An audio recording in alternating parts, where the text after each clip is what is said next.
नमस्कार मित्रों, history research point में आप सभी का स्वागत करता हूं। टेस्ट संख्या 6 है मित्रों, टेस्ट संख्या 6 है और यह जो टेस्ट सीरीज है वह history research point official WhatsApp number आप लोग देख रहे हैं। आप लोग अगर यह सीरीज ज्वाइन करना है तो आप लोग हमारे ऑफिशियल व्हाट्सएप नंबर पर मैसेज जरूर कर सकते हैं।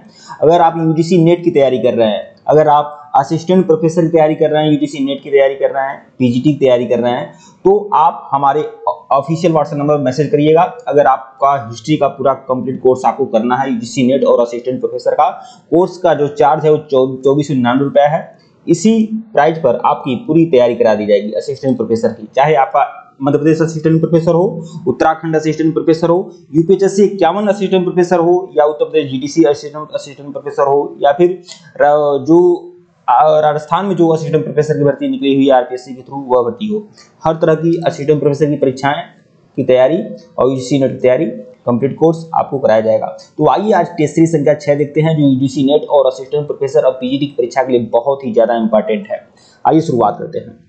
प्रश्न संख्या 51 देखिएगा, निम्नलिखित में से कौन मोहनजोदड़ो की सबसे बड़ी इमारत मानी जाती है? तो मोहनजोदड़ो की सबसे बड़ी इमारत कौन सी है? विशाल अष्टानागार, धान्य कोठार, स्तंभ हाल, सभा भवन, या इनमें से कोई नहीं। तो कौन मोहनजोदड़ो की सबसे बड़ी इमारत है? तो वह है विशाल अन्नागार एवं धान्य कोठार। विकल्प ए जो है वह आपका सही है। दूसरा देखिए, व्याख्या देखिएगा, मोहनजोदड़ो की सबसे बड़ी इमारत अन्न कोठार है। मोहनजोदड़ो का धान्यागार मतलब अन्न कोठार। अब ये जो सबसे बड़ी इमारत तो अन्न कोठार है, इसे अन्न कोठार भी कहते हैं, धान्यागार भी कहते हैं। तो ये जो धान्यागार है, अन्न कोठार है, इसका क्षेत्रफल आप लोग जरूर ध्यान रखिएगा। इसका जो क्षेत्रफल है वह 45 मीटर लंबा और 22.86 मीटर चौड़ा, ये इसका क्षेत्रफल है। 45 × 22, यह ध्यान रखिएगा, 45 × 22 इसका क्षेत्रफल है। किसका? अन्न कोठार का, जो कि सबसे बड़ा भवन है। ये सबसे बड़ा भवन है, मतलब अन्न कोठार जो है, बाकी जो कई सारे आवास हैं, पुरोहितों के आवास हैं, मजदूर के आवास हैं, हाँ, सभा भवन है, तो उसमें सबसे बड़ा जो आवासीय भवन है वह है अन्न कोठार। ठीक है। मोहनजोदड़ो के विशाल अष्टानागार की उत्तर से दक्षिण की लंबाई देखिए, जो मोहनजोदड़ो में अष्टानागार बना हुआ है उसका उत्तर से दक्षिण की लंबाई जो है 11.88 मीटर लंबा और पूर्व से पश्चिम की जो चौड़ाई है वो 7 मीटर चौड़ा है। ठीक है, यह ध्यान रखिएगा आप लोग।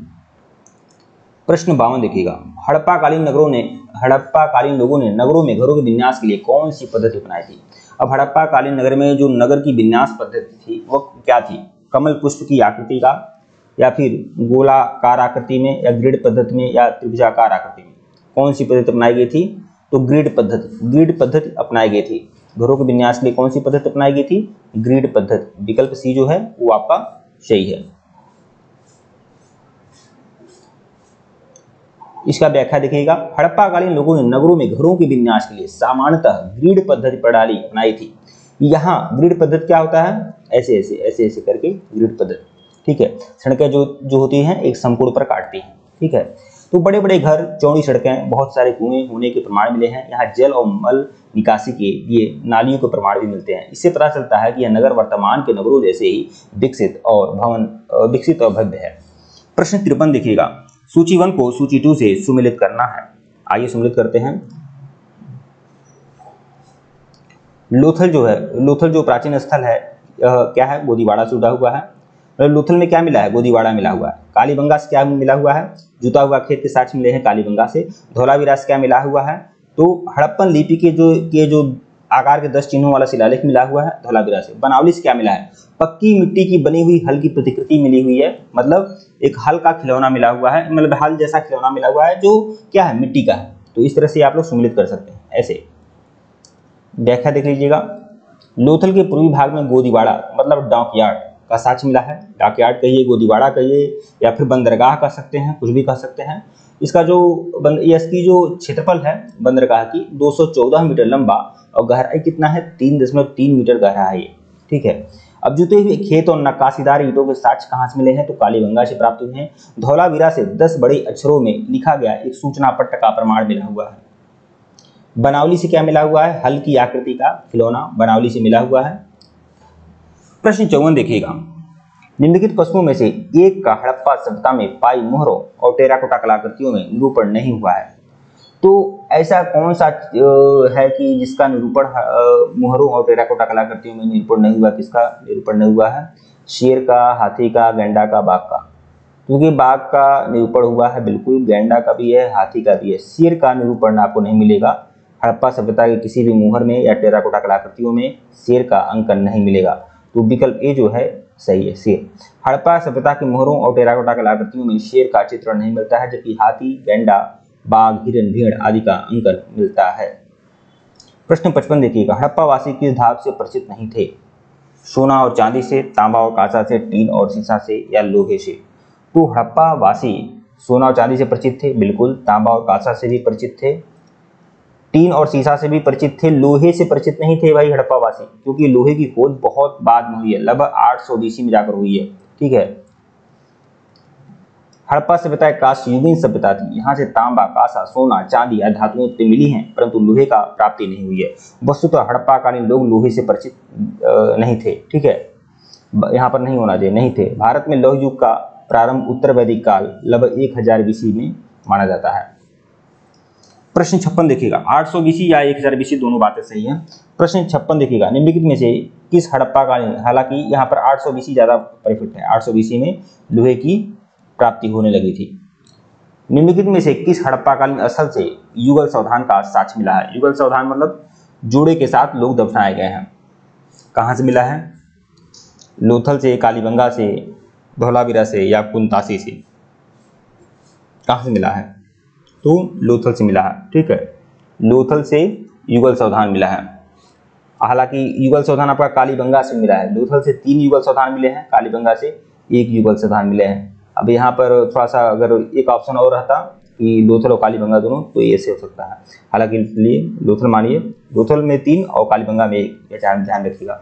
लोथल से बंदरगाह भी मिला है, युगल सावधान भी मिला है, हवन कुंड मिला है लोथल से। ठीक है, हवन कुंड आपका कालीबंगा से भी मिला है, चावल मिला है लोथल से, फारस की मुहरें आदि लोथल से प्राप्त हुई हैं। प्रश्न 57 देखिएगा, कपास का उत्पादन सर्वप्रथम सिंधु क्षेत्र में हुआ, जिसे ग्रीक या यूनान के लोग किस नाम से पुकारते थे? कपास को यूनानी लोग क्या कहते थे? कपास को यूनानी लोग कहते थे सिंडन, सिंडन कहा करते थे। ठीक है, विकल्प ए सिंडन कहा करते थे, क्योंकि कपास जो रहता था वो सिंधु देश में ही, मतलब सिंधु घाटी में ही पाया जाता था, इसीलिए इसका नाम सिंडन पड़ा कपास का। विकल्प ए। व्याख्या देखिएगा, सबसे पहले कपास पैदा करने का श्रेय सिंधु सभ्यता के लोगों को जाता है, इसलिए यूनान के लोग कपास को सिंडन कहा करते थे, जो सिंधु शब्द से निकला है। प्रश्न 58 देखिएगा, हड़प्पा काल के तांबे का रथ किस स्थान से मिला हुआ है? तांबे का रथ कहाँ से मिला है? कुड़ाल से, राखीगढ़ी से, दायमाबाद से, या बनावली से? तांबे का रथ जो मिला है दायमाबाद से मिला है, विकल्प सी। ठीक है, हड़प्पाकालीन ताम्र रथ दायमाबाद से प्राप्त हुआ है। यह पुरास्थल महाराष्ट्र प्रांत में स्थित है। प्रश्न 59 देखिएगा, हड़प्पावासी किन किन धातुओं का आयात करते थे? किन किन धातुओं का आयात करते थे हड़प्पावासी? तो हड़प्पावासी किन धातुओं का आयात करते थे, मतलब मंगाते थे?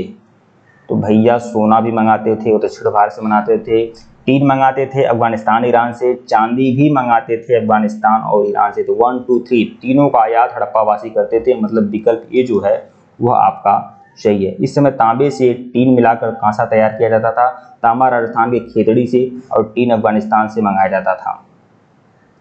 ठीक है, टीन कहाँ से मंगाया जाता था? अफगानिस्तान और ईरान से। तांबा कहाँ से मंगाया जाता था? राजस्थान के खेतड़ी से और बलूचिस्तान से। ठीक है, चांदी कहाँ से मंगाया जाता था? अफगानिस्तान और ईरान से। सोना कहाँ से मंगाया जाता था? अफगानिस्तान, फारस या दक्षिणी भारत से। लाजवर्द मेसोपोटामिया से मंगाया जाता था। शेलखड़ी कहाँ से मंगाया जाता था? बलूचिस्तान, राजस्थान और गुजरात से। नील रत्न कहाँ से मंगाया जाता था? बदख्शा से। नीलमणि महाराष्ट्र से। हरितमणि दक्षिणी एशिया से। शंख और कौड़िया कहाँ से मंगाई जाती थी? सौराष्ट्र एवं दक्षिणी भारत से। शीशा अफगानिस्तान, ईरान और राजस्थान से मंगाया जाता था। शिलाजीत हिमालय क्षेत्र से मंगाया जाता था। प्रश्न 60 देखिएगा, 60, हड़प्पावासी लाजवर्द का आयात कहाँ से करते थे? हड़प्पावासी जो थे वह लाजवर्द का आयात कहाँ से करते थे? ईरान से, दक्षिण भारत से, बलूचिस्तान से, या हिंदू कुश क्षेत्र के बदख्शा से? तो हिंदू कुश क्षेत्र के बदख्शा से करते थे शायद। विकल्प ए देखते हैं, शायद कंफ्यूजन है यहाँ। देखिए बदख्शा से ही है। लाजवर्द या राजावर्त एक मूल्यवान नीले रंग का पत्थर है जो प्राचीन काल से अपने सुंदर नीले रंग के लिए प्रसिद्ध है। कई स्रोतों के अनुसार प्राचीन संस्कृति में जिन नवरत्नों की मान्यता दी गई है उसमें लाजवर्द भी है। अफगानिस्तान के बदख्शा प्रांत में कोकचा नदी की वादी में लाजवर्द की शरीजसंग नाम का खान है। ठीक है, लाजवर्द की एक खान है जो अफगानिस्तान में कोकचा नदी की घाटी में है। ठीक है, लगभग 3000 से 4000 ईसा पूर्व से काम कर रही है घाटी। यहाँ पास के सुतगई नामक स्थान पर सिंधु घाटी सभ्यता का व्यापारिक बस्ती भी है, जिसके जरिए सिंधु घाटी सभ्यता के लोगों तक लाजवर्द पहुंचाया जाता था। तो लाजवर्द कहाँ से आता था? बदख्शा से आता था, जो अफगानिस्तान के बदख्शा में कोकची नदी के तट पर है। ठीक है,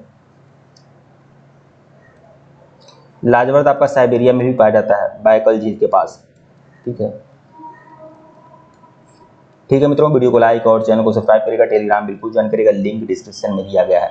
और इसके पहले का वीडियो नहीं देखे हैं तो प्लेलिस्ट में जाइएगा, UGC NET assistant professor history test के नाम से प्लेलिस्ट बनी हुई है। प्लेलिस्ट में जाइए और सभी वीडियो को देखिएगा। धन्यवाद आप लोग को।